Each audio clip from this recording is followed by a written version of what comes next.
Hey everyone, welcome back to the channel. It's Bumper here, back tonight with a new episode of the 39. So for anyone who doesn't know, the 39 is a series I'm doing with my buddy Trev over at Double Bill Movies, where we're going through the 39 Category 1 video nasties and just sort of giving them a modern day kind of opinion and how they stand up and things like that. So we're quite some way into it now.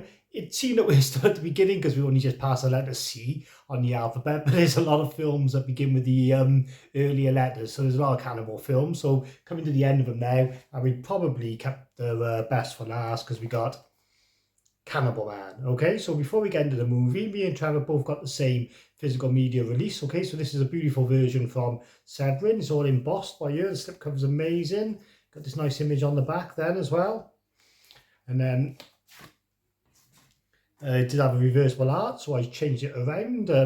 This art's a bit more risque, we'll say. And then on the back then is some boobage, so I'm just going to cover that with my finger. But, you know, it gives you that sort of taste of what you're in for, really. So it's a Spanish movie. It's quite early. It's from 1972. So a lot of the video nasty movies that got banned or category A were sort of in the 80s and stuff. But some of them, I think they just got picked up by association or by their title, really. So yeah, so a quick run through of the film, then the synopsis and stuff. So we follow our buddy Marcos, who lives in a small village in Spain. He lives a bit of an isolated life, hasn't got much going for him, really, like, or any meaningful relationships in his life since his mother died. He goes out to the local bar where he's got a buddy, and there's a woman who works there, Rosa, like, who makes it blatantly obvious how much she fancies him and all. But he's got a younger girlfriend that he goes out with. You know, he seems pretty normal and down to earth, even though he might be come across as a little bit reclusive.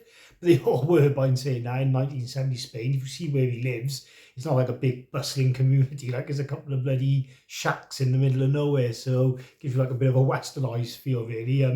Westernized or western feel, like, from the olden days. So anyway, yeah, it follows Marcos around, and one night he takes his missus out for a drink and whatever, and then they get booted out of a taxi for no apparent reason, really, apart from snogging in the back, and it ends up a kerfuffle between him and the taxi driver, and he bumps him over the head, like, and ends up killing him. And then from there, then it sort of just spirals out of control. You follow Marcos, like, as he tries to keep it a secret, but he has to keep covering it up because it starts to, you know, get on top of him. Is a little bit like Very Bad Things, where the more he tries to sort of sort things out, the worse they get for him. So we start off with Trev notes then. Now we've been through a little bit of a run through of the movie. So Trev says, "This was my second time watching Cannibal Man, and I watched the extended cut. The film works well, both ways, despite the scene order being shuffled around. I could easily tell the extended scenes as they were in the original language with English subtitles." Okay, yeah, so there's two versions you can watch on the Severin release. Try went for the extended cut. Obviously, I went for the extended cut as well, because with these old video nasties, with the extended cuts, you want to make sure you get every bit that, you know, you should have seen. You don't want anything cut from it, you know, whether it's for the sake of the runtime or because of any sort of violence or whatever.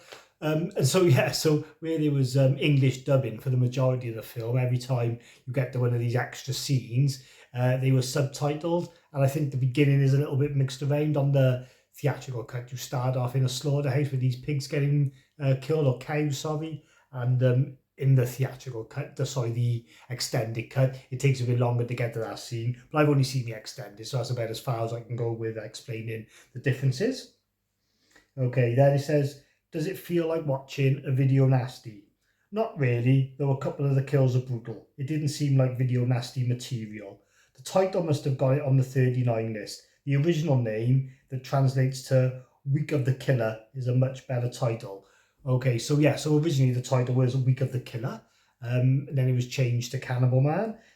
Like Trev says, I think either of the titles could have got it banned, really, during that period, Week of the Killer or Cannibal Man.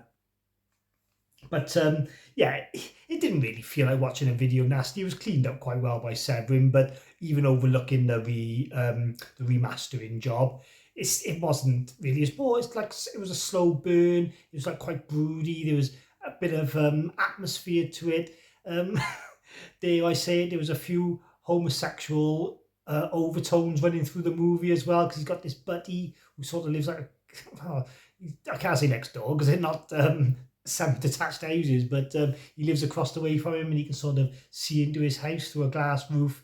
And it all gets a little bit weird in some places, but don't let that deter you from the film because, like I say, it's all about creating a certain mood and atmosphere. And then, should it be a video nasty? No, there's barely any ingredients of a video nasty. So yeah, again, like I said, it's a bit of a character study. It's a bit of a movie that relies more on atmosphere and tension. But nah, it shouldn't really be a video nasty. It's kind of like waiting for a bus. Not a lot happens, and then he goes on a mad kill spree, kills away 3 or 4 people on the bounce, and then it like sort of goes back to the drama side of things.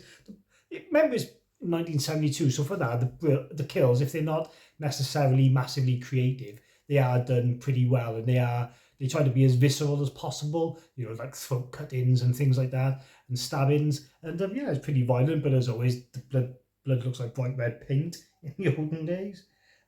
Should a modern horror fan check it out? So Trev's laying it on your door here by saying if you want to. So I would say definitely check it out, but it's definitely got an arty feel to the movie. So it's not a lot of wham bam thank you ma'am, but if you're into the slow burning and watching the sort of slow downfall of a person, maybe a bit like The Machinist, the Christian Bale, I think that's a good comparison actually to this movie. But obviously that's higher budget and stuff, obviously made with modern techniques, so is visually is not quite as messed up as that film. So in my answer to the question, should a modern horror fan check it out, I would say yeah, because slow burn is quite popular these days, and I think a movie like Cannibal Man was a bit of ahead of his time in his style, really. And then Trav's overview. It's a really good film and has a good mix of things going on. It's more of a thriller, but not necessarily suitable for vegetarians.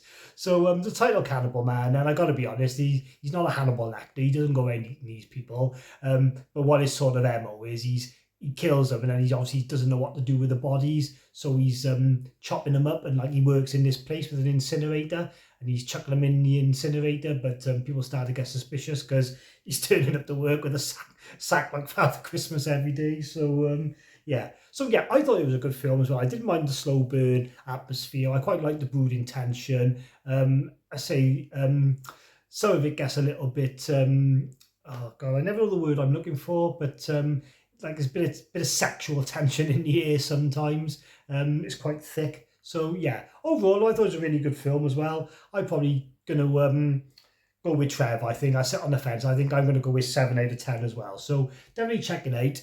Always remember that if you like any of these titles that me and Trev talk about, and they're from Severin or Vinegar Syndrome or whatever, just know every May, every November, they knock 50% off their titles. So, you haven't got to go on there and see this at £25 and think, oh, I can't afford that really. Wait till now, May, and then you get this for like £12.50, and, at that sort of price, it's a bargain.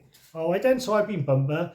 Thanks for watching. Oh, just to say, the next episode is going to move away from the cannibals. It's a film I've never seen. I'm not even going to read the synopsis before watching it. It's called Devil Hunter. You can get it on 88 Films, I think, or it might be 101. Trev's given me a list of a couple I got to go out and buy. So I'm going to get it on his bank holiday weekend now, and we'll sort that one out next week. All right then, so I've been Bumper. On behalf of me and Trev, thanks a bunch for watching, and I'll see you soon.